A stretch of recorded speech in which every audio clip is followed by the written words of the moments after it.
You know, I've always believed that the love of money could ruin things, but I never thought I'd see it happen up close until my friend Madu went down that path.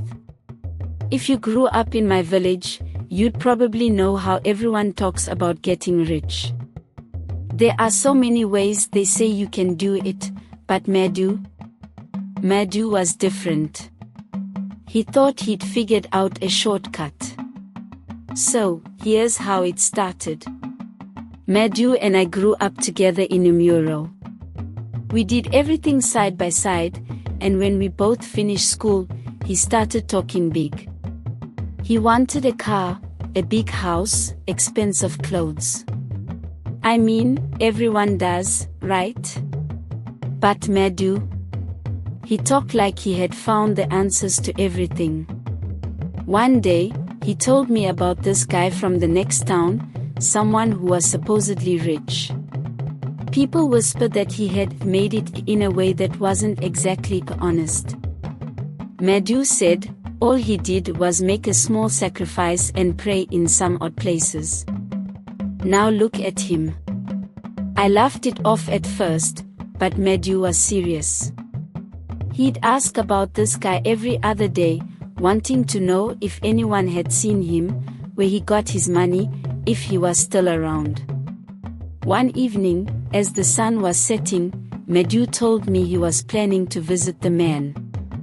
I want to know if he can help me out, he said. I tried to talk him out of it, reminding him that people had stories about these kinds of things for a reason. But he was fixed on the idea of getting rich quick.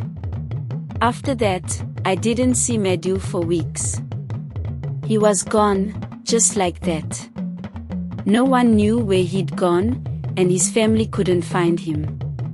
Then, he reappeared out of nowhere, looking different. He wore flashy clothes, had rings on his fingers, and even a small car he parked right by his compound. The guy had actually done it. Or so I thought. People started noticing strange things, though.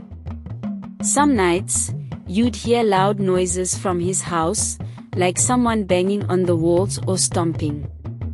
His neighbors said they heard voices, almost like arguments. But Madu lived alone. I went to see him once and asked if everything was okay. He just laughed, saying, "Nothing in this world is free, my friend." Then, Madu started getting sick. He didn't look right.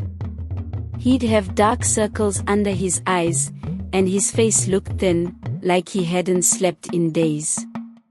When I asked what was wrong, he told me he was handling things. But it got worse. He'd mutter to himself, sometimes talking to thin air, and his eyes would dart around the room like he was scared of something no one else could see. One night, he came to my house out of nowhere, sweating and breathing heavily. He told me he'd made a mistake. Whatever he'd done with that man from the next town was coming back to haunt him. He said he couldn't sleep. Every time he closed his eyes, he'd see faces and hear voices whispering to him. A few days after that, Madu was gone. His family couldn't find him again, and I haven't seen him since. Some say he moved far away, hoping to escape whatever he'd gotten himself into. Others say he lost his mind. I just know one thing. Money can make you do things you'd never think of.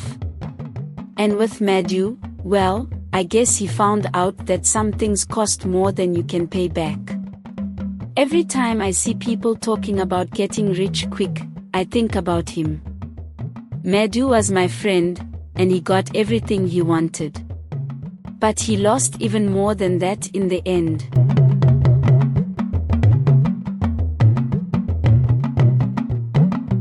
This video is brought to you by Storyverse and Innocent Michael. If you want to see more of this content, like and subscribe, and don't forget to share.